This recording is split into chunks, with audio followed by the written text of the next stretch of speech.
umbrella on my shoulders. I blamed myself for so long for not having the courage to say anything. My wife, I finally had the courage to tell my wife, and look, some callers said earlier about this being a cash grab. I don't want any money. I don't care about the money. When John Allen said that stuff, I was on that team with him. I don't care about money. Forget the money. It's not about the money. It's about people knew, man. People knew. That freaking coach right now knew. Maybe he didn't know half of the people, but it was a gosh darn joke in that locker room. Because of that, I quit my dream. And I quit what, it's freaking hard, man. These people call in and they think, oh, well, whatever you want to say, man. Go to a doctor and have that happen to you. Have that freaking happen to you and stand up with your courage. Can you? Maybe, maybe not. I couldn't until now.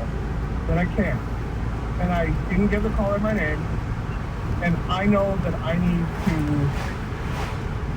get out there and say something. I wasn't a big enough player. Like I said, I only played 2 years. I have not entered into the lawsuit. I read one Mitch article. I've only listened to you guys because I can't read about Michigan. I've never gone back and revisited. I'm not a violent person, but for those people standing around that statue, how dare you? How freaking dare you? You don't understand what it's like to go through something like that. The humiliation, the fear,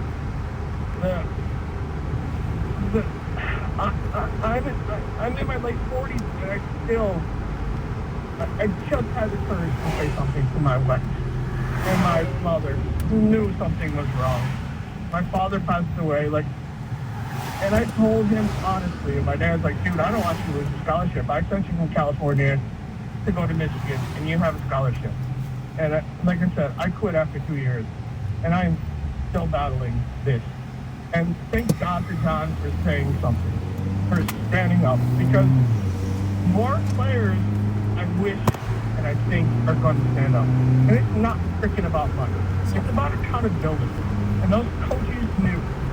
They knew. It was a joke in our locker room. But for the people that it happened to, you could almost see the people that it happened to. With this sadness. And I'm just coming to grips with this thing. I'm so thankful that people did say something. I am so grateful that you guys are coming out, because it is absolutely correct that the University of Michigan, that liberal college, is, and those, I'm sorry, guys. No, Ryan, we actually appreciate you taking the time to call and share this story. And I'm sure you've heard these words before, but, it's not your fault. You didn't have anything to do with that. This is something that happened to you, but you survived. And you're going to make it. You're going to be a better person. Thank you for sharing this story with us. And I really do hope that you can get some type of resolution and closure with this. Just the biggest thing that came off my back was to be able to tell my wife. It broke down. To be able to tell my mother, who said, I knew something happened, Shay. I knew. And I'm telling you, that guy on the sidelines right now knew. And look. He freaking knew. He maybe not knew directly, but it was a gosh darn joke, and he knew it. All I will say is this, and look, I hope at least your call, I hope it provided you an ability to vent, an ability to, get your message out, and all I'll tell you is this, there's a reason I thought Harbaugh's comment about Bo was so bad, and it's because of this. This isn't a criminal investigation. This isn't about Jim at 18 years old. But the idea that you were the alpha in the locker room, you were a Bo disciple, you better be careful, because there are going to be people who are going to go, wait a minute, you were making the jokes. Well, you're saying this. Yeah.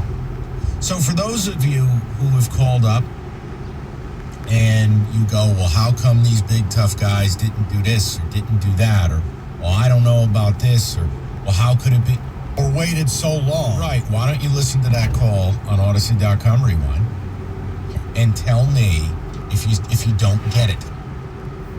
Like that's the point. I mean, I didn't know. I couldn't say a word. I don't think it was for us to say a word. I think he just had to get this out. Mike, he said this is a secret he's been carrying for decades because he was ashamed. Because when he went to his father said, you're on scholarship. I sent you to go to school. Suck it up. You know, moms always know. He said his mother said, yeah, I knew. But he had to get that off his chest. Mike, there was nothing for us to say. This, I hope he's better. I hope this helps him in the healing process. And yeah, for the Kens of the world, doesn't sound like he's asking for any money. He just wants people to know it went on. He just wants people to know, yeah, it was joked about in the locker room. People knew. Bo knew.